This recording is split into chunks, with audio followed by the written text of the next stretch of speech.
doing, Met fans? We are back for another episode of the Terry Collins Show, presented by Tunnel to Tower, supporting America's greatest heroes. Donate just $11 a month by going to t2t.org. That's T, the number 2t.org. I'm John Arezzi, and joining me in discussing another upcoming week filled with anxiety for Mets fans everywhere and back home for another busy week of travel is the former manager of the New York Mets and analyst for SNY's Baseball Night in New York, Mr. Terry Collins. Terry, how you doing this week? I'm doing great, John. Great. I'm glad to be back on the show, and I think we're going to have a very, very exciting show today. Yes, on today's show, we have a great guest coming up on Talking with TC. Terry was able to get none other than Dr. K himself, Doc Gooden. So it's going to be you're going to love it. He's, you know what, I think the world of Doc. I've known him a long time, and I'm so impressed about people who have had some problems and yet have overcome it and have been accountable for it. And Doc's got a great story to tell, and obviously we're going to talk some baseball with him too. Yes, we will. Terry, the Mets have limped home to begin their last regular season homestand at Citi Field. They went 3-3 on the road trip that just concluded. They won 2-3 in Toronto against the Blue Jays and then lost 2-3 against the team, which, barring a historic total collapse, is going to be the NL Eastern Division champion, Philadelphia Phillies.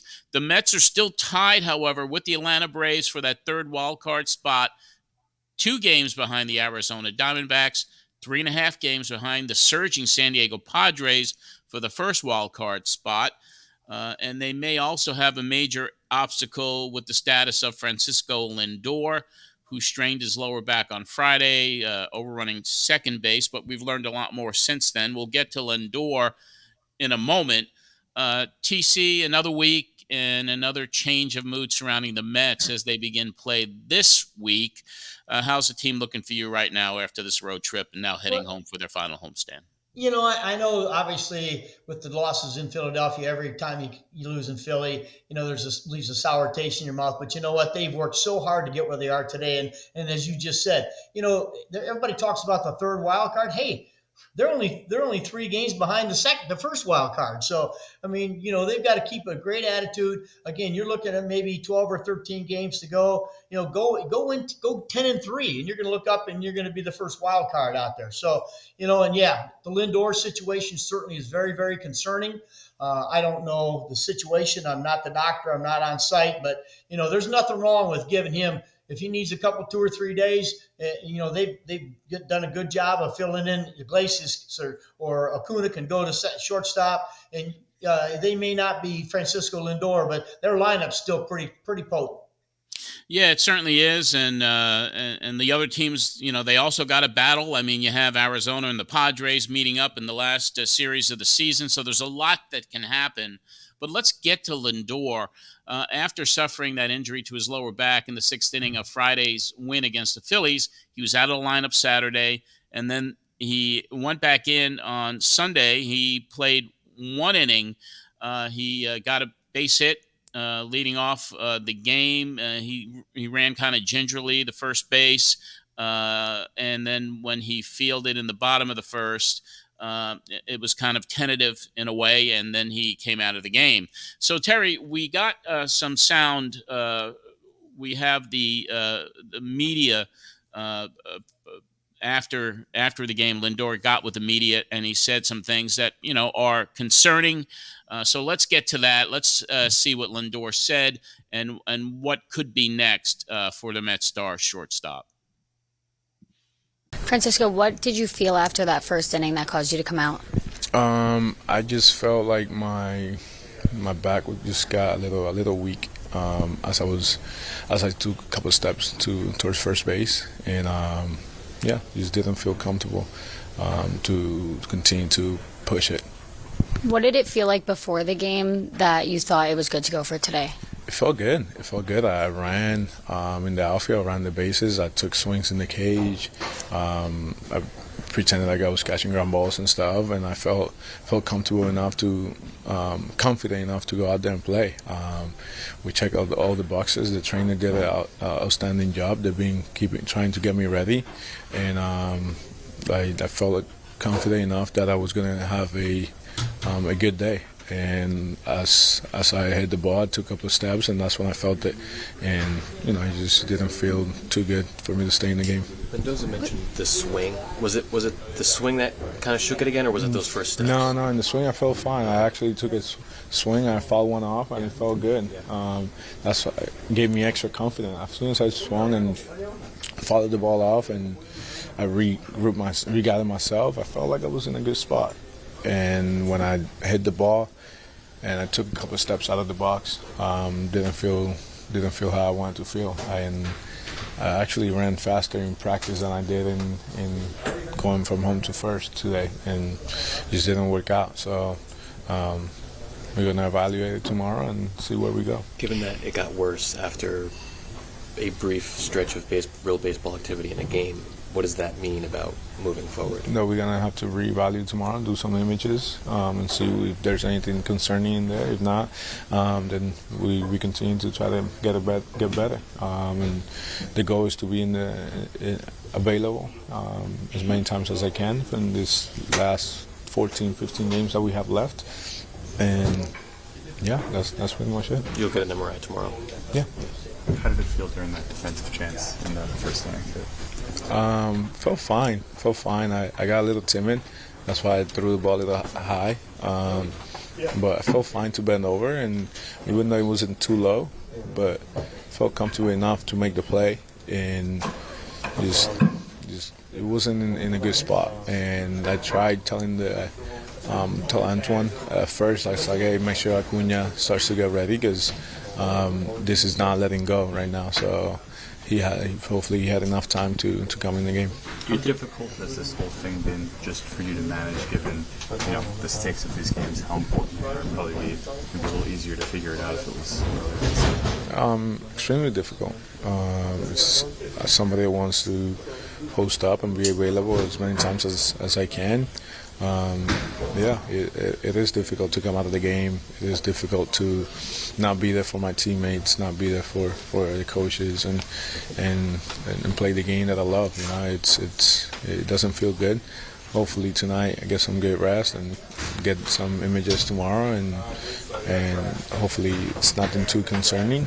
It's just some information, and then try to go from there. Do you think there'd be any value to just taking a few days and not doing anything, and then just seeing where you are in 3 days or something like that? I mean, that's going to depend on the images. It's going to depend on what the images show, and if the images show something a little bit on the higher risk, then yeah, it's going to be valuable to take more than a couple days off. But if it's something that we think that it could be healed up pretty quick, then maybe a day or two. We'll see. I mean, it's so right now I believe I'm day to day.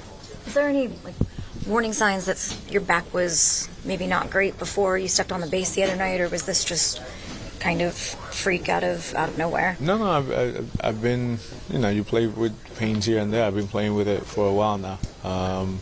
It's something that, as an athlete, you understand that you depend on your body, and there are going to be times that your body's not 100%, and you just got to continue to go. And that's kind of how I felt the whole entire time.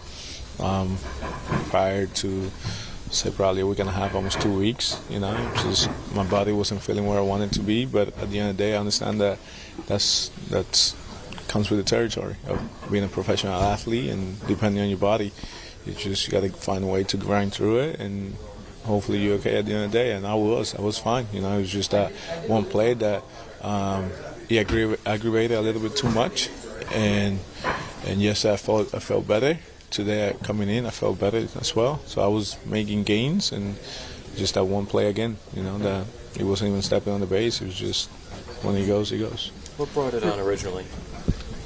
I don't know. It just comes up. I don't know. It's just, I don't have an answer for that, because I truly don't know. Francisco, your position involves a lot of stopping and starting. Mm-hmm. Does the pain get more intensified when you're in that process of stopping and starting defensively? Not really. I mean, it was just Today, yes. Today, shuffling, going down, like first base, my lead kept on getting smaller. My shuffles they kept on getting a little more timid, and I moved up in the infield to try to make gains on anything that was hit to me, and not having to rush the play. So today, yes, but yes, I felt okay, felt good enough, and it's back when you have back problems or back injury. Back pretty much controls your whole entire body, so it's one of those where anything can make it get a little aggravated, and that's where I'm at right now. If the MRI shows something that's more than a couple days, can the team make the playoffs without you? Of course. They have the personnel. They have great players. Acuna can play the game, and it's something that Stern, Mendy, and the rest of the front office have done an outstanding job of preparing us and getting good guys around it. You know, I believe in this team. Terry, there'll be a lot of people holding their breath and wait on those results from that MRI. And here's a guy who's a workhorse, who's played every single game up until this injury. And we hope it's not serious. But as he said, can the team continue without you? And as you've discussed, and as David Stern has discussed, bringing up Acuna as a safety net. But we're all kind of, holding our breath for Francisco Lindor today because he's such an important part of this team. Yeah, for sure. I mean, he's got a chance to be the MVP in the league, so it tells you how important he is to the team. And I respect him for grinding through it. He brought up a great point. And again, once in a while, as you know, you've got to trust your players. And when this thing happened, where it flared up a couple of weeks ago for the first time, I'm sure he went in and got his treatment, and everybody was on board that he was okay to go. And sometimes you wish an athlete would take a day, maybe 2 weeks ago, where you could, hey, take a day now, so we aren't going to lose you for an extended period of time later on. You want that to happen, but these guys are proud, John. They're proud. Big league players got great pride, and like he said, he understands. Hey, look. One of the things that makes me a good player is I go out there every day and I post, and he did the best he could. So now it's a matter of getting the doctor's reports back and seeing how long he's going to miss or how many days he might be out. But make no mistake about it, if once he feels good enough, you're not going to keep Francisco Lindor out of that lineup. That is very true. We have a very short clip from Carlos Mendoza, who was asked about the situation. So let's go to that right now, and we'll talk about it on the other side. What happened with Lindor that he had to be pulled there after the first? Same stuff he's dealing with. Back discomfort. Felt good before the game during that bat, the swing he took. But then when he got running the bases after a few steps that he took, kind of grabbed on him again, and went out there and gave us a heads up to get Acuna ready, and then went out there for the defense, and then came in, and I decided to take him out. What's your level of concern that this could become a day-to-day situation? Yeah, it is already a day-to-day. It's concern. Came out of the game back-to-back, if you want to say it, but I'm also early to sit here and said I'm really worried. So I think you just got to see how he feels tomorrow, the next day.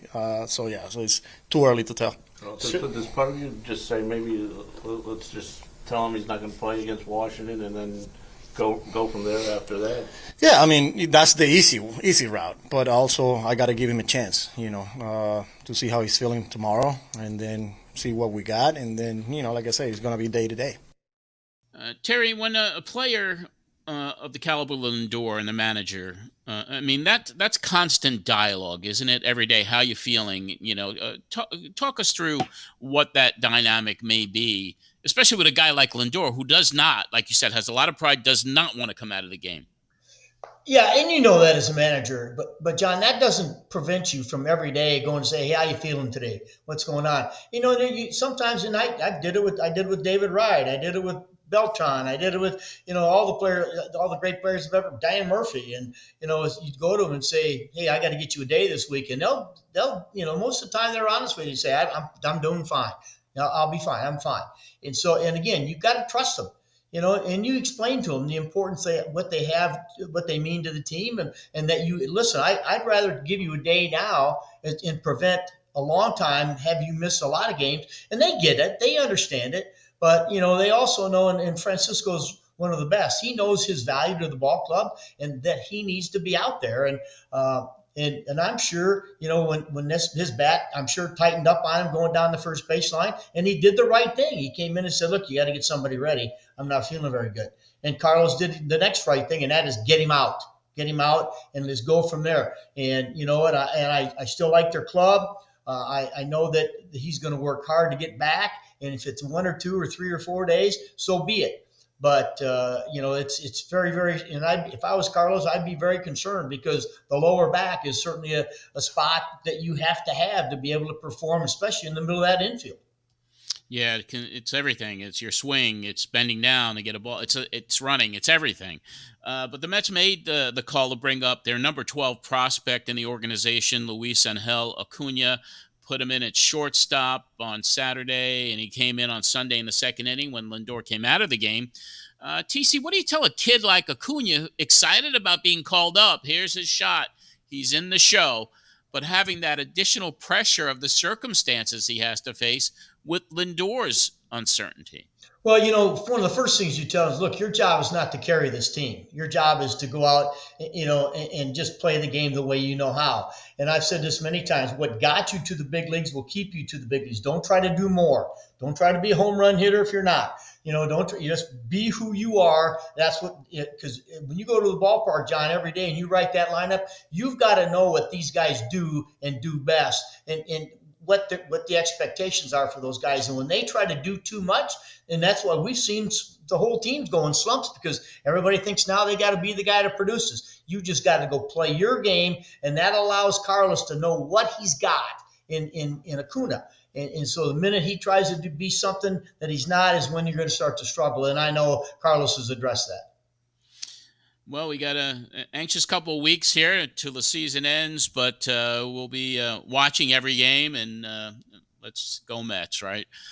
Terry, we're now less than 2 weeks away from the upcoming annual Tunnel to Towers 5K run and walk taking place in New York City on Sunday, September 29th. I know you'll be doing some media that day with New York's Channel 5 covering the event, and you're doing a few special things a few weeks afterwards. So you're busy traveling back and forth. Question for you: have you talked to any of your broadcast colleagues about the run at all? No, I have not. I'm the only one that has to worry about it.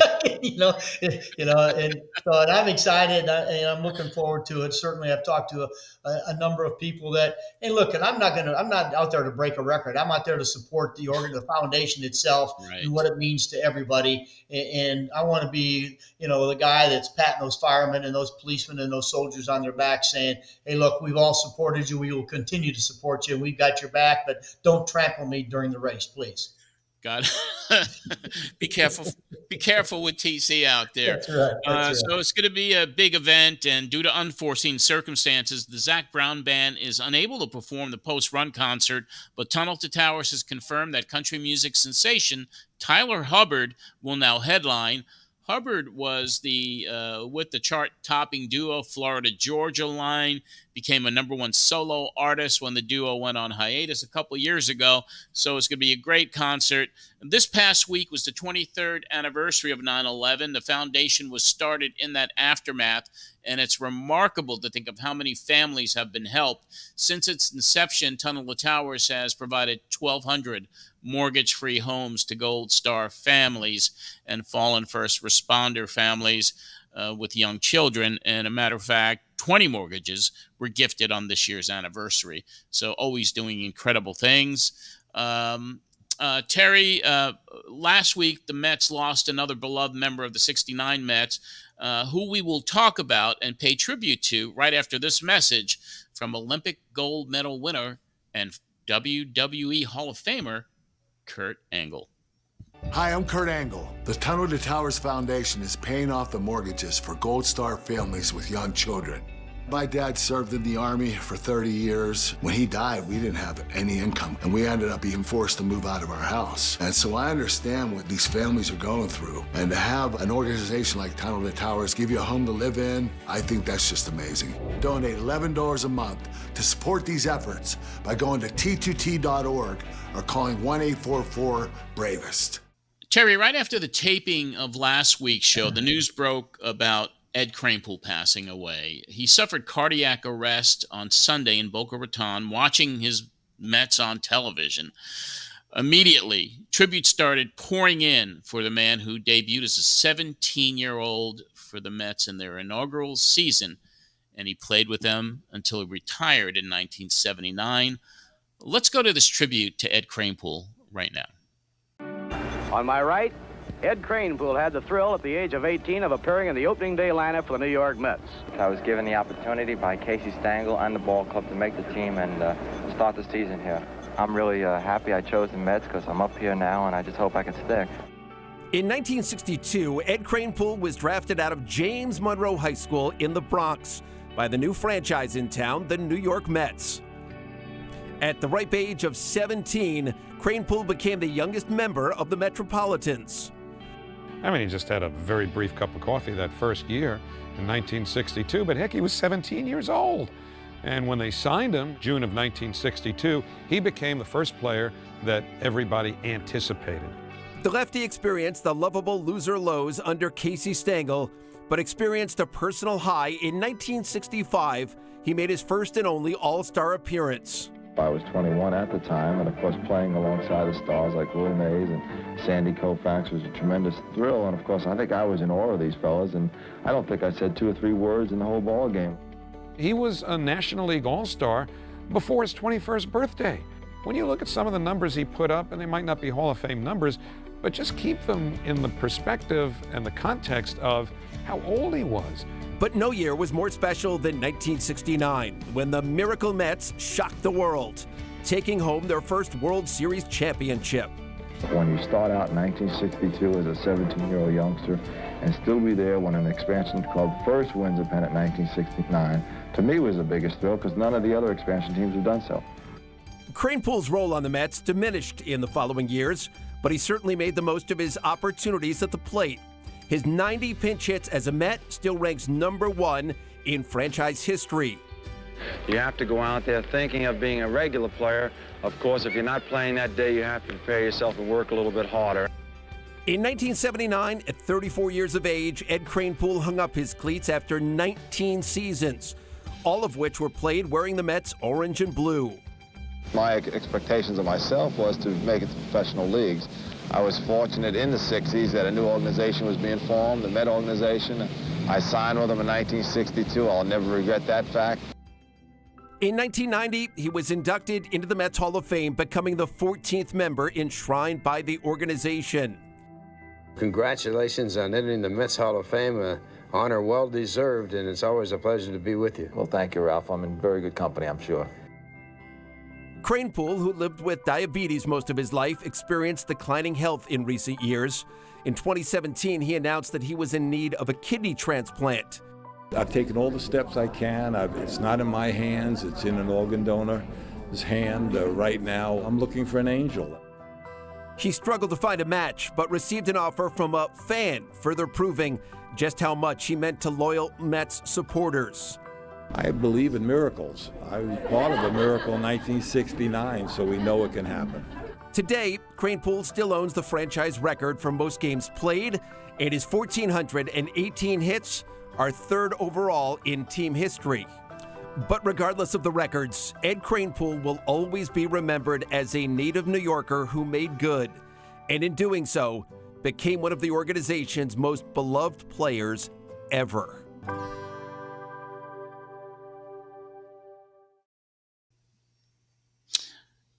TC, we spoke before we started taping today, and I wanted to pay that tribute to Ed. And for me personally, he was the guy that kind of brought me into the game. My first game, July 3rd, 1966. My uncle took me to a Mets game, Shea Stadium, 101 degrees. It was a doubleheader against the Pirates.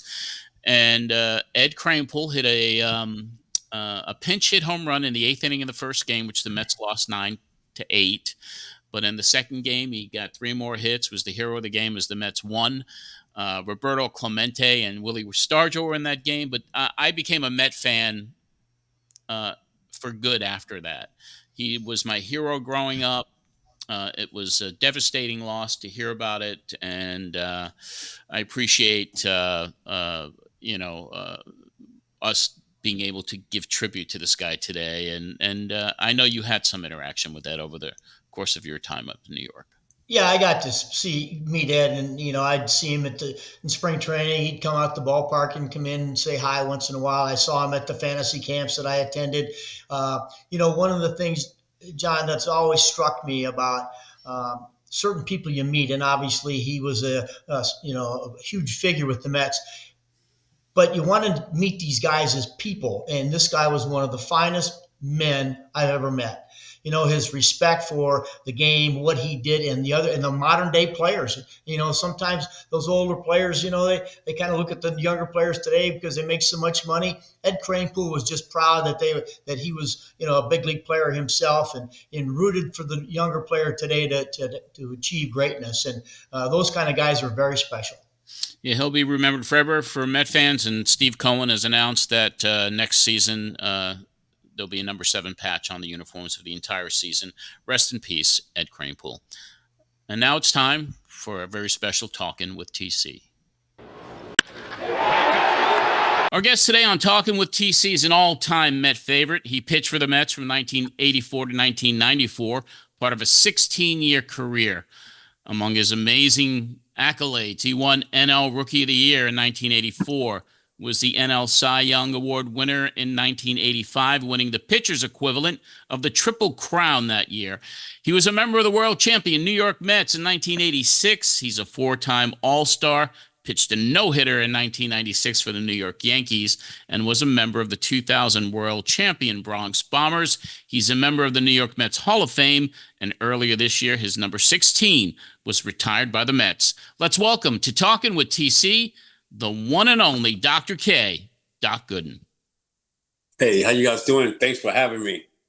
Doc, thanks for coming on. It's an absolute pleasure to have you on. I've known you for a long time, and when John and I started this podcast, we were trying to put together names, and I said, one of the guys I've got when I'm going to see him in New York, we got to get Doc Gooden on. So thanks for coming on the show, man. Oh, thanks for having me. You've always been a good friend of mine, and like you said, we go way back to our days, and always good to see you. You just look great. I wish I'd aged as well as you do. I always tell you that, but I mean that. You look great, Terry. Thank you, Doc. Thanks. Yes, sir. Doc, through all the years, I mean, the honor you got this year to have your number retired. What were your feelings when they called and said, "Hey, we're going to retire at 16"? What were you thinking?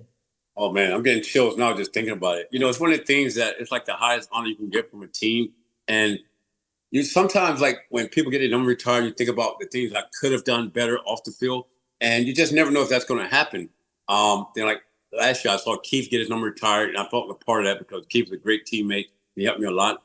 And when Steve Cohen called me and told me he was going to retire my number, I just teared up, and I was just so amazed about that. And I wanted to call my father at first because we shared so much, but he's no longer with us, so I got to call my kids and grandkids to share that moment with them. And I was just overwhelmed by it all. And even now, when I go to Citi Field and see my number up there, sometimes it just seems, surreal. It doesn't seem real, but I'm very proud of that.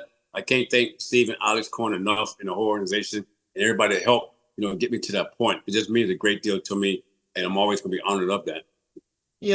Doc, I watched, I watched the game and the pregame show, and one of the things that choked me up was your accountability and your thanking of the fans for their support, but to stand up and be accountable for some stuff. I mean, yes. It takes a strong human being to do that stuff. And I thought, after I saw that, I said, Doc Gooden, we've got to use him more. We got to get him out to where he can make an impact with some young up-and-coming pitchers or even players, no matter who they are. I mean, yes. What it's like to get to the big leagues is a young age, and especially in New York City. And, I think you could make a huge impact on some young players. Yes, and that's my goal. That's what I'm about, Terry. And just giving back. Obviously, the mistakes I made, I try to turn those into messages off the field. and just sharing my knowledge on the field, what I got from my dad, what I got from Mel Stoudemire as well. Just giving back. I would love the opportunity to get in and do things like that, especially in New York. And I love working with the young kids and helping them for how you deal with the media, dealing with off the fields, the mental approach, and obviously the physical approach. So I love the opportunity, and thank you so much for the kind words. Well, that's the way. Hey, Doc, when you were coming up, what guy made the biggest impact in your career? Oh, Mike Torres was one guy. I remember in '84 in spring training, Mike Torres was there, and we talked a lot. And Mike told me, he goes, when myself, Ron Darling, and Sid start pitching well, he said, I'm probably going to get released. He said, but as long as I'm here, I'm going to help you the best way I can. And Mike would take me when the season started. If I wasn't pitching and Mike wasn't pitching, I had to sit next to Mike and watch the hitters. Like, he would say, what would you throw here? Why would you throw that? What are you thinking? What's the purpose of this pitch? And then after games, or we had day games, me and Mike would go out to eat. And later that year, he did get released, but we kept our friendship up until today. And that's why I wanted to invite Mike when they retired my number, because he's a special guy. And most guys wouldn't do that. If they know I'm getting ready to take their job and still to help me learn the hitters, was really a stand-up guy, and I will Mac a lot of credit because he took me on his wings. Wow, that's a great, Mike, I had Mike Torres. He was trying to make a comeback. I had him in winter ball down in the Dominican Republic, and he was a stand-up guy. But wow, yes. That's a great story for young players. When I called up Noah Syndergaard, yes, he kind of did that with some of our veteran guys. Pick their brain, ask questions and stuff. So that's a great. And again, Doc, that's stuff that you need to share. I mean, we've got to get you back involved, no matter where it's at or who it's with. But your impact on some young players would be invaluable today. Yeah, you're just trying to pass on what guys did for me. You just try to shut up with them. And it's very important to help these young guys when they come up, they're nervous, especially in New York, like you said, trying to deal with the media and the pressure they put on themselves, the fans and everyone. Just getting them and let them know it's okay and spend time with them to make sure they're mentally prepared, because a lot of guys come to New York and New York eat them alive because they don't have that. So I think it's very important guys spend time together on the road, because you're with these guys more than you're with your family.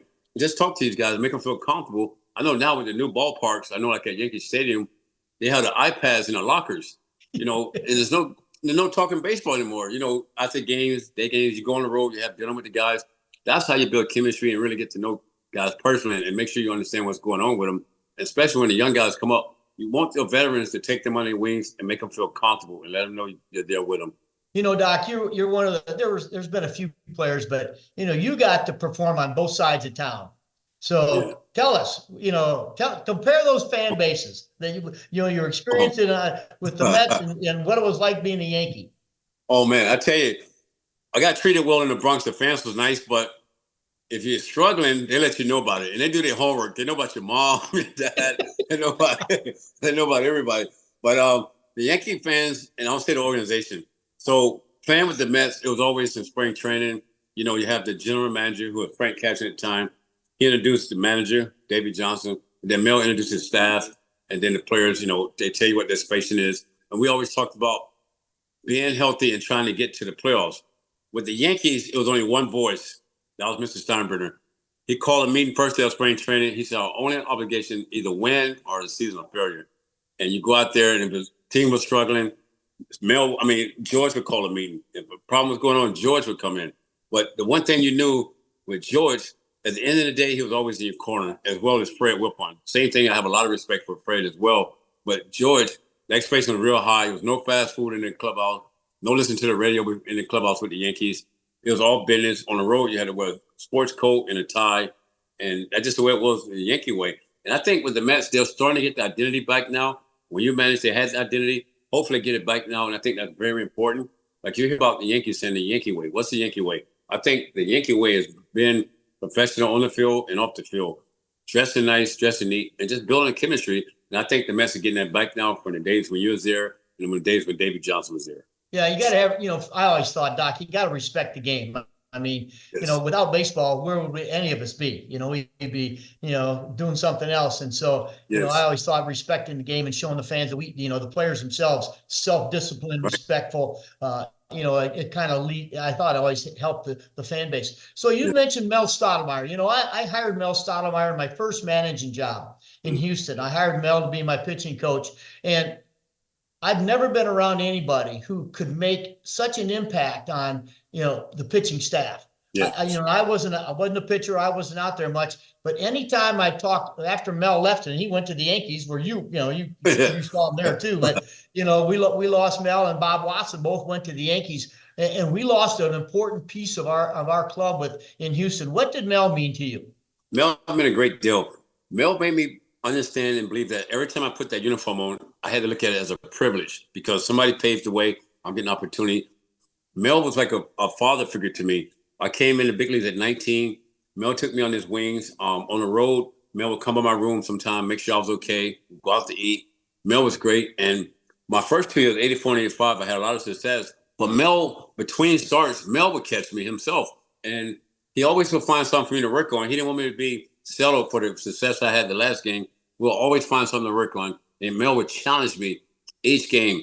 And I was very fortunate, like you said, to have Mel when I was with the Yankees towards the end of my career. In 96, I started out 0-3. I was taken out of rotation. I was basically benched. When a pitcher gets benched, that means you're not getting in. If you're up 10 or down 10, you're not getting in. That's right. They're trying to figure out whether to send me down or release me. But Mel would help me get to the ballpark early, and we would still work on stuff. He never gave up on me. And unfortunately, David Cohn got the aneurysm in his shoulder, and that's how I got back into the rotation. And when I got back in, I was ready to step forward. But that don't happen if Mel didn't take me and bring me in early to work with me. And unfortunately, when we lost Mel, we lost a good guy. I mean, a real good guy. And he taught me a lot, and he made me feel real comfortable. And to Mel, it wasn't just about baseball. It was about a person that he took in and that he really cared about. Yeah, that's a great story on Mel. Doc, of all the great games, of all the great games you pitched, is there one that stood out? Is there one game that you your first start or, during whatever time of the year, what game would you look back and say, boy, that's my most special moment? I would say, like you said, it was so many. Like the first game in Houston, I had my parents there, the Mets flew them in. My dad and my mom got to see me pitch. Obviously, no hitter was the last game my dad saw me pitch. But I would say a game I had in Dodger Stadium. Gary Carter's catching in 1985, and we threw all fastballs into the 7th inning. We didn't go to a breaking ball. I had no changeup. We went all fastballs, just located in the 7th inning. It was 2-0 game against Fernando Valenzuela. The 9th inning, we up 2-0. They get the base load. There was a couple of walks and a bloop hit. They got 3 lefties coming up. It was Greg Block. I think it was Greg Brock, the old first baseman. Terry Whitfield, I think is his name. Terry Whitfield, yeah. Terry Whitfield and Social got 3 lefties coming up. We have a Roscoe in the bullpen. David Johnson come out to the mound, and Gary Carter came out. And he said, "You're not picking him out. He's all right. Let him finish. Let him finish." David left me in, and I struck the next 3 guys out in the 9th inning. I would say that was the best game ever pitched in the big leagues right there. But we just imagine that going the first 7 innings just throwing all fastballs. I cannot. That's unbelievable. Against that was a pretty good team too. They had a great team in 85. Yes, sir. So Doc, you watch games today. You just brought up an example. Here you are, in the 9th inning, tie game or close game. You got Jesse Roscoe warming up, and yet you finished the game. So when you watch today's game, does it bother you to see, what's going on with the pitching today? I think a lot of it's made too much. I kind of understand it, but I don't blame the pitchers. It's more like the systems now when they go into it, the analytics. But I think, like you said, like a pitcher now, if he gets to 100 pitches or they don't want to face the lineup the 3rd time around. But if a guy is pitching well, I would trust him if he's not tired, going as long as he can. Maybe he gets to the 7th inning and you go 1 bat at a time. I like to see guys stretched out because in the long run, if you're in the pennant race, it saves your bullpen, keeps those guys fresh. And if it's your ace pitcher or the number 2 guy, let them go and let them get into a position where they get used to pitching in those tight situations, the stressful situations. So I'm a little against that. I'm more old school. I like to see them get a little bit back to that. I know the commissioner talked about making pitchers go back to 6 innings, trying to force it. I don't think you force the guy to do that. If it's not right, if it's early in the season or late in the season, I get it. But those middle months, you got to stretch the guy out and let him get used to pitching those stressful innings. Doc, I totally agree with you. There's got to be a time, and it all starts in the minor leagues. Yes.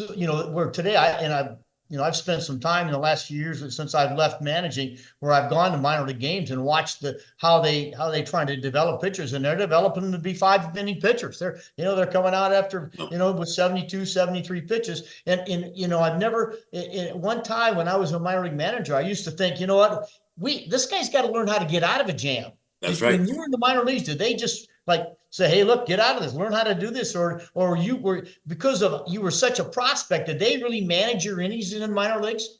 Not so much. Tom Seaver had the best quote. He say, when a guy is tired, when they start hitting him. He said, Tom Seaver always say that, right? He said, when a guy start hitting him, then he's tired. But no, not really. And I was 17, 18 in the minors, and they let me go. And then I remember '83, I get called up to AAA with Davey Johnson, and one pitching in the AAA World Series, and I pitched 2 complete games.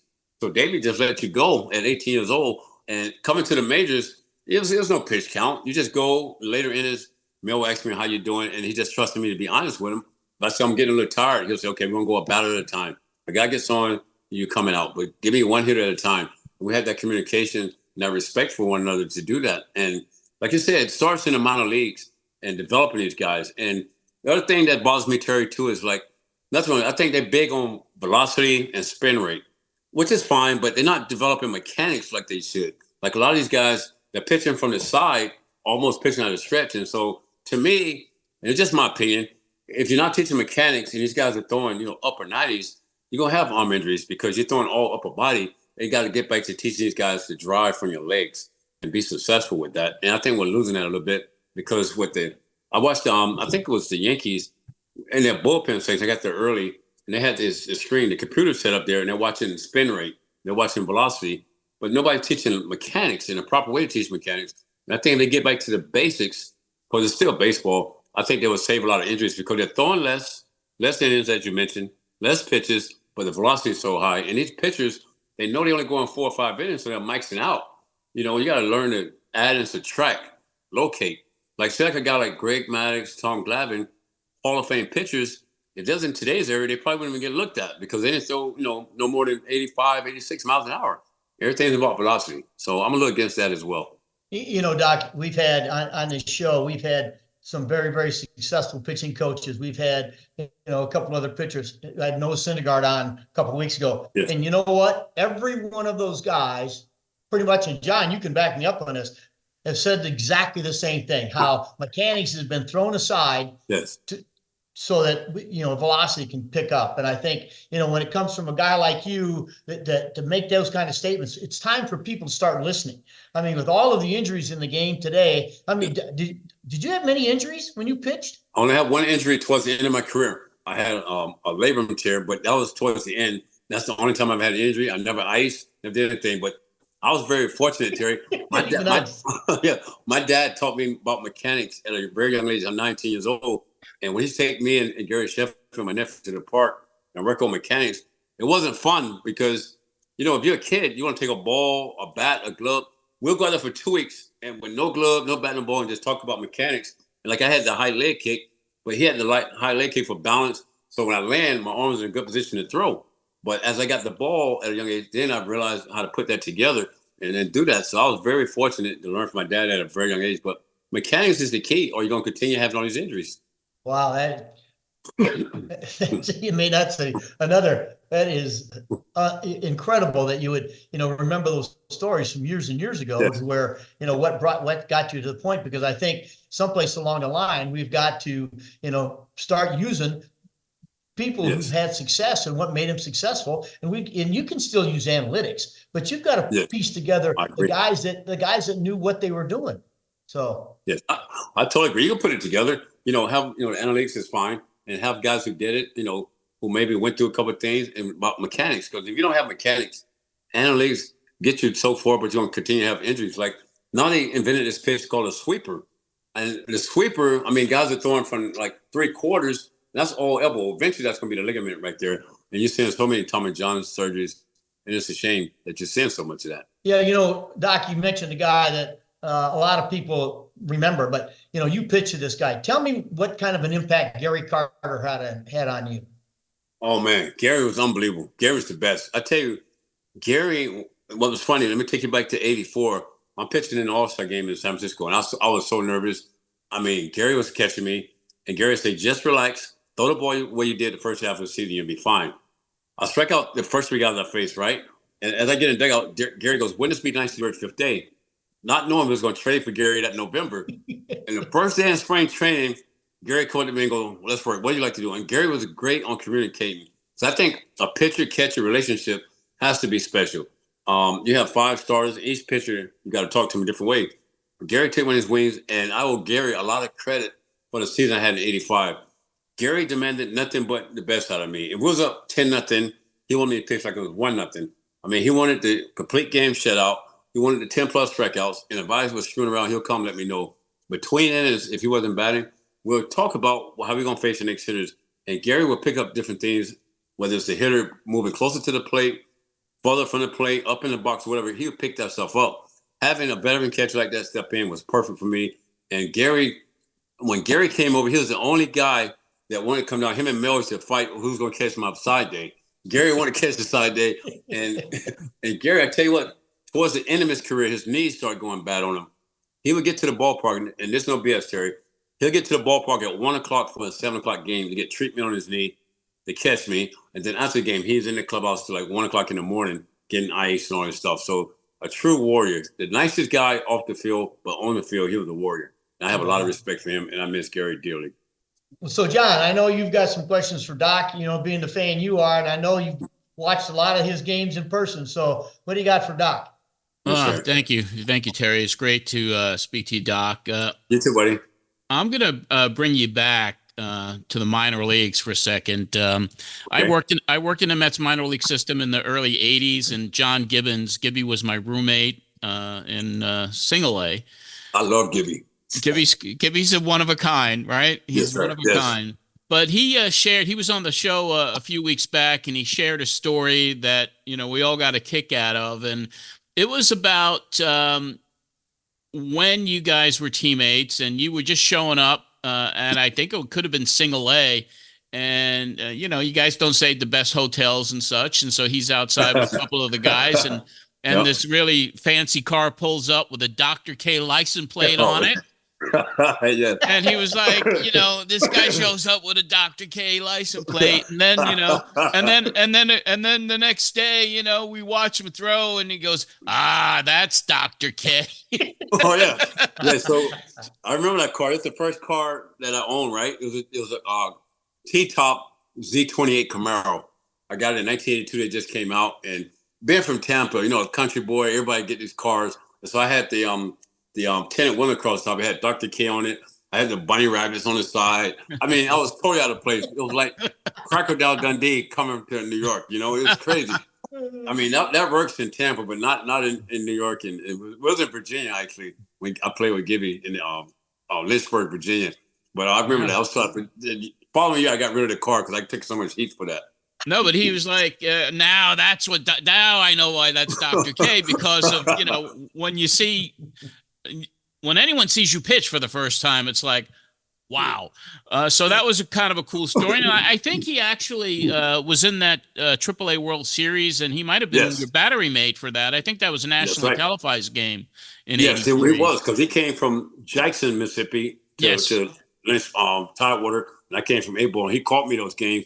And then 84, he was supposed to be the catcher. He was going to be the starting catcher, but he got hurt, unfortunately, in spring training. And Mike Fitzgerald called, and then we got Carter. Yeah.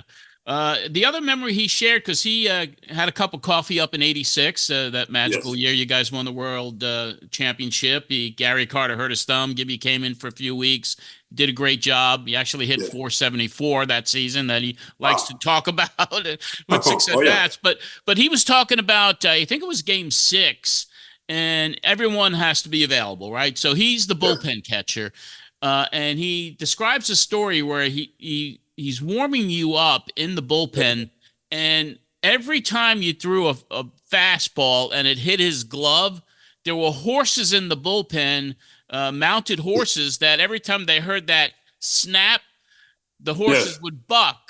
So do you recall that and that warming up and what happened when you threw to Gibby and those horses started going a little crazy?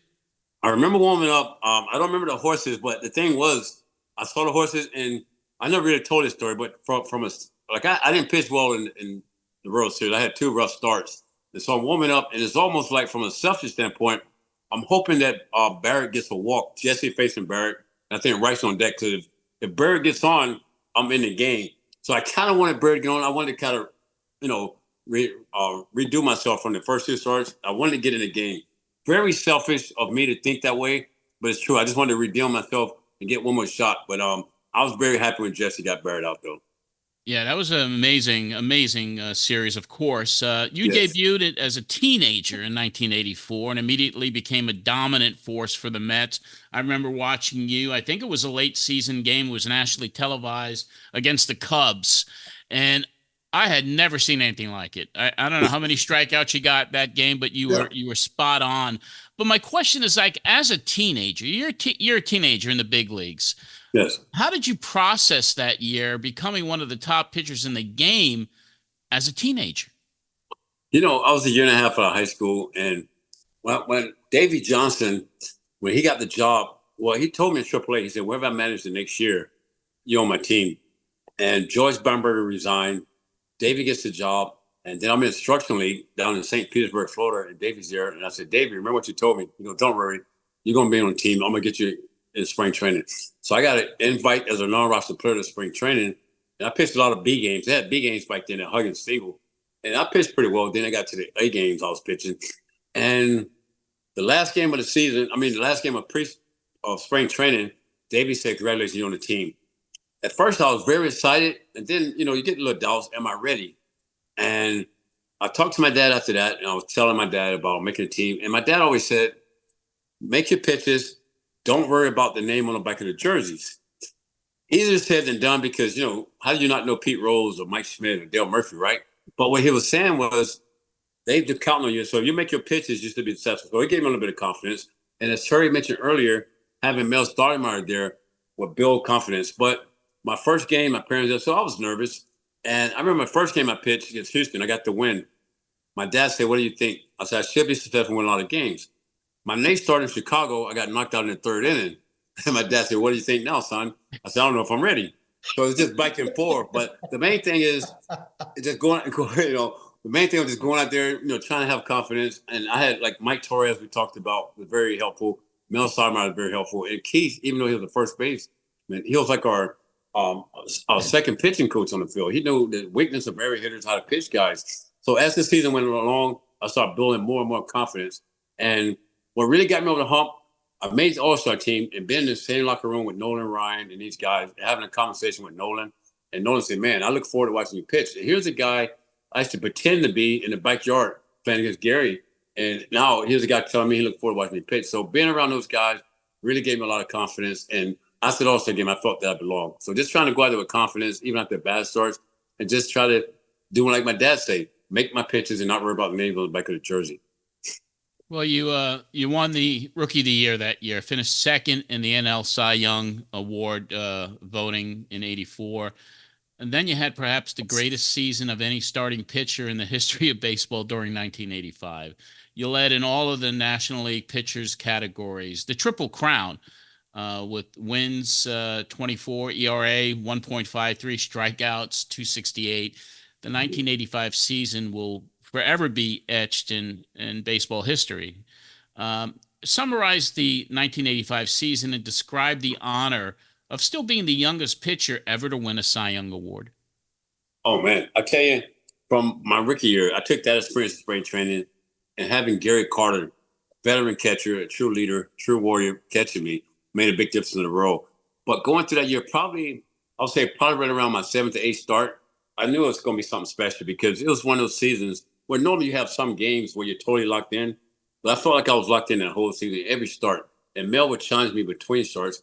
And you knew it was bigger than just a game because it was more media trucks there, media in the clubhouse. The games were sold out. And there was a lot of expectation, but I accepted that. I accepted the challenge. Not that I had any disrespect to the other team or nothing like that, but I wanted to be on the mound, especially at Shea Stadium. And the crowd would stand up and clap when I got 2 strikes on the hitter. I accepted the challenge. And Gary Carter made me feel like I was invincible. A big proud to him. Big shout out to Gary. And every start, I wanted to be on the mound. We scored a couple of runs early. I didn't care if we scored another run. I just wanted to be out on the field because I felt like that was my day. And it was bigger than just a game. And I accepted the challenge. But it was just great. I mean, to go through that, I don't think I enjoyed as much as I should have at the time because you feel like it's your job to do it. But now I get to share those moments with my kids and grandkids. And it's just a tremendous feat. And one of the things was not to blow smoke, but I was proud of that season. And a lot of guys played a part of it. Yep. I got one more, and I'm going to turn it back to TC. I want to talk about the 86 team. I want to talk about the guys that were on that team and the eclectic mix of guys like Hernandez and Carter and Dykstra and Backman and Kevin Mitchell and everybody else that was on that squad that will forever be etched in Met fans' memories. Talk to us about that team, those eclectic personalities, and your fondest memories of that 86 season. You know what? I have to give a lot of credit to the guys that committed, like the Danny Heat, Kevin Mitchell, Tim Tuffle, Whiteback, and those guys, because they would have been Howard Johnson. They would have been starters on other teams, but everybody put their egos and pride aside in spring training for one common goal, and that was to win the World Series. And a lot of respect for those guys, but it started from the top with Frank Cashin and Davey Johnson building a team. And, you know, you got all these different personalities, but Davey was able to bring everybody together and make everybody happy. And as we talked about earlier, we had a team where if we was on the road, you know, you go to a hotel, you check in, you call your wives and girlfriend. And out of 25-man roster, at least 23 of us meeting back downstairs in the lobby to go have dinner and they hit the town. You don't see that today, but that built chemistry. On the plane rides, on the buses, if somebody didn't do something, guys will let you know, but it stayed there. When we had a run-ins with each other, we kept it in-house. If Davey had a problem with somebody, kept it in-house. And we held everybody accountable for their actions. But it was a great team, great guys, and it's always great to see these guys around. And actually, October the 12th and 13th, we're having like an 86 reunion. We're doing a signing in New Jersey. I forget the town. We're having a signing with us. So it'd be great. It's always good to see those guys and talk about the families and all that. It was still, a lot of us are still very close. We met Fantasy Camp. We got a lot of guys down there, and just a special group of guys. And I don't think, like 88 might have been a better team, but the team we had in 86 had heart and it had the chemistry. And I always believe in that, guys. And so just a great time and a great year. Excellent. Back to you, TC. So, Doc, you know, I'm really good friends with Sandy Koufax, and we've talked about a lot of baseball. And I asked him one time, I said, you know, of all the guys you faced, was there anybody you had trouble with? And he said, you know, I was waiting for him to tell me it was Mays or, you know, Mantle or something. And he said, Roberto Clemente. I couldn't get him out. Is there anybody that you faced who that you said, man, I hate facing this guy? Yeah, it was, you're thinking like Tony Gwynn's or Boss, but it was Chili Davis for me. Davis. When Chili was with the Giants, I could not get this guy out. And then back then, you could throw at guys, not to hurt him, but I just throw him to Chili, try to intimidate him. Couldn't intimidate him, couldn't get him out. And then he went to the Yankees in 98, 99. I was in Cleveland. Same thing. Could not get this guy out. I mean, he was tough because I couldn't get him to chase my high fastball. He would wait for me to get the ball down and make a mistake. So the key was to try to get the guys out in front of him because Chili, I couldn't get out. And the thing that would piss me off, Terry, is we'll have our number 5 guy or guy could get called up. It has no problem with Chili, but Chili would just wear me out. I could not get this guy out. He was tough, man. Hey, Doc, of all the great hitters you faced, I mean, everybody, and they were around. You mentioned a lot of the Cincinnati Reds. Was there one guy that used to walk, you know, you faced and you said, and even though he was a star, he couldn't hit you? Was there one? You remember one guy? I would say, I'll look for the big star with Tony Pena and Tim Wallach. And not those guys, because Tim Wallach had the upswing. So my high fastball would get him, and Tony Pena would just be swinging out of his shoes. Those are 2 guys, when they came up, I just knew I could throw my glove out there. They had no shot. They had no chance. Oh, that's beautiful. Yeah. So, Doc, we have John puts out you know, when people heard you were going to be on the show, we got huge response from our fans. So we've got some questions for you from some of our fans. John, you got them? Okay. Yes, I do, Terry. All right, the first question comes from our X account from Jeff Cohen. Doc, did you ever receive any advice or guidance from Tom Seaver? Yeah, so Tom, like when we had the Old Timers game, Tom, I used to love talking to Tom. I love Tom. Only thing he would tell me, like I told Terry, I'm pitching, making my pitches, he says, good to add and subtract. What do you mean by that?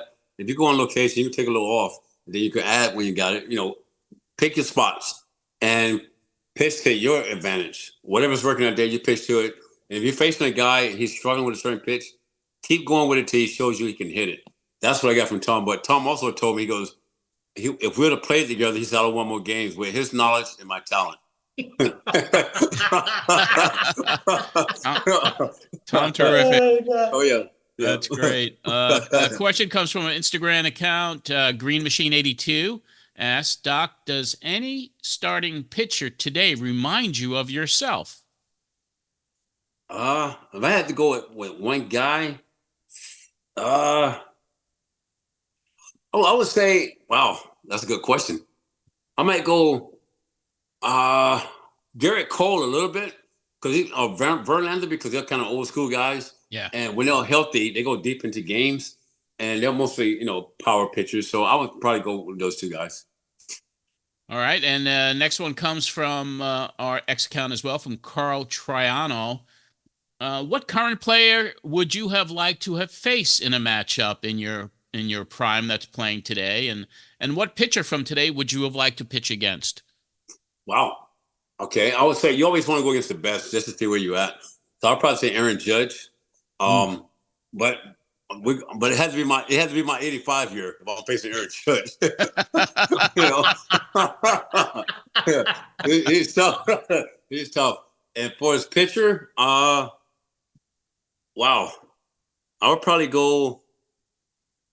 That's a tough one. I would probably say Jacob DeGrom when he's healthy. Ooh, yeah.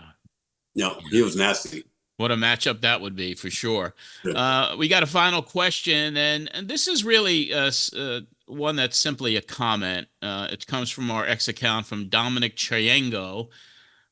No questions, just tell Doc thanks. Best I ever saw. Wow. I really appreciate that. That's very kind of him to think that. I mean, that touches me. Yeah. Touch me. I mean, and I had to include it because it was a statement, and so many people feel the same way.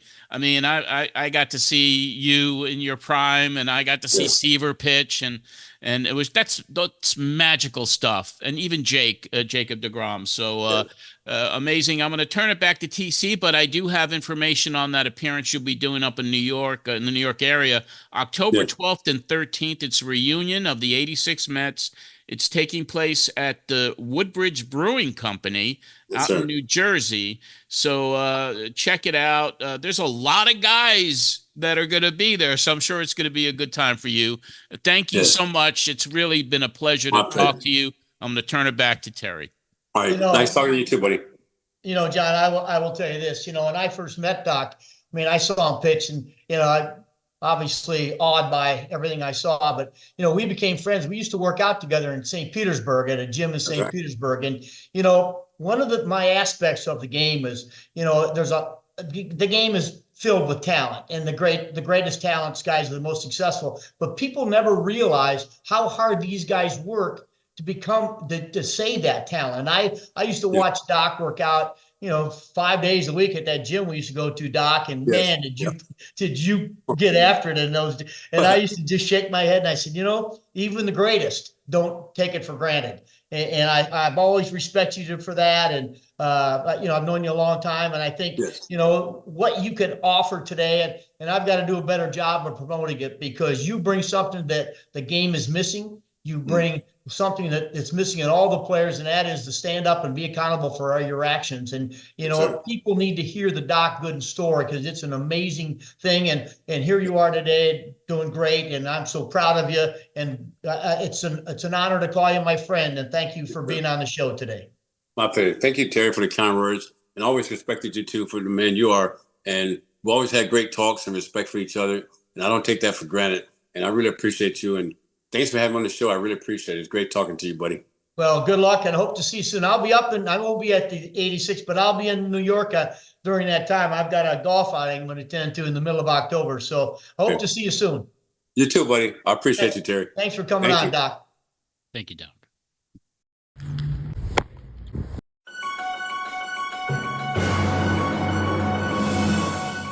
I can almost see it, that dream I'm dreaming. Hi, I'm Jessie Alexander, singer-songwriter from Nashville, and I co-wrote The Climb. Every step I'm taking.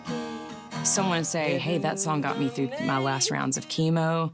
I ran the last mile.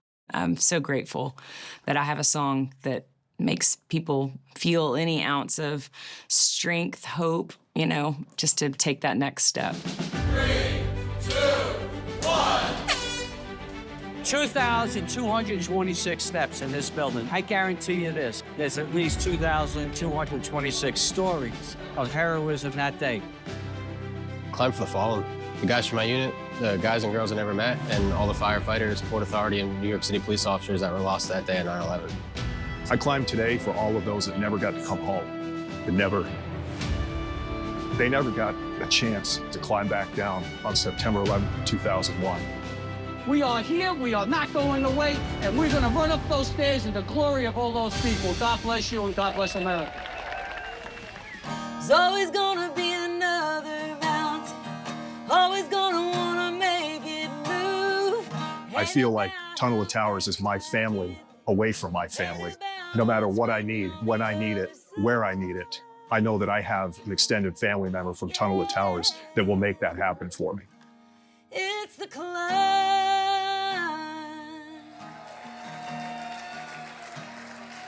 Yeah. Oh, yes it is. Stay strong even when it's like you can't see how you're gonna make that next step, how you're gonna put one foot forward. Just know your own strength, because we are all so powerful and have way more strength inside of us than we can even imagine. Another great Talking with TC with Doc Gooden. Great one, Terry. I'm telling you, John, I was so happy when he told me he'd be on the show. He's a special person. We all know his struggles, but he's beat it, and we're so proud of him, and I'm so excited. And I'll tell you what, that was a fun interview for me. Yeah, it was amazing. It really was. Terry, that's going to wrap it up. Another week in the books. We have another exciting show, I'm sure, next week. We're in the middle of the pennant race. It'll be the final week of the season. So I want everybody to keep tuned here and watch us next week. We're on YouTube. We're on all the social media platforms. And Terry, it was just another pleasure to be here with you this week. So until next time, this is John Arezzi for Terry Collins. Have a great week, everyone.